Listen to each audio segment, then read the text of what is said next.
Amis internautes, n'oubliez pas de liker, de vous abonner et de cliquer sur la note de notification pour ne rien rater. Plus de 34 candidats à la candidature démocrate. Yahi piégé, déçu et dépassé. Les LD viennent de rater le principal rendez-vous de 2026. Le génie politique du président Boni Yahi est indiscutable. Mais à malin et demi.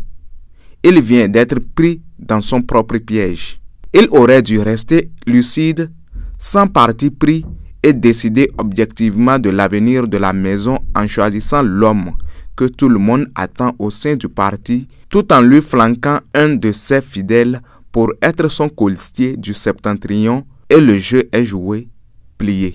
Malheureusement, c'est en voulant jouer aux partisans et régionalistes avec le forcing du type du Nord pour, soit dit en passant, que les originaires de la partie méridionale du pays rêveraient d'une candidature pure Nord qu'il s'est retrouvé dans le traquenard du processus de désignation.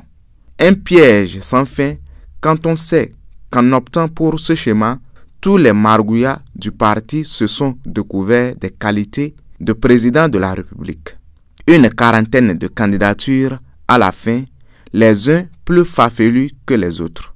Les plus abjects du lot traitent déjà leurs camarades de délinquants fiscaux en exhibant leur quitus fiscal sur les réseaux sociaux comme pour monter la tension chez leurs autres camarades.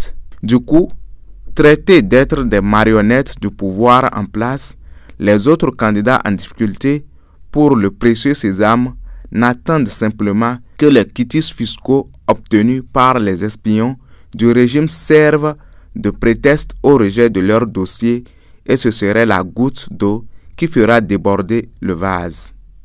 Boni Yahi est maintenant à son corps défendant, assis sur une mine que lui-même a apprêtée. Si l'explosion ne l'emporte pas, elle va entamer les fondations du parti pour un écroulement certain. Les LD, c'est fini. Plus de LD pour les prochaines élections.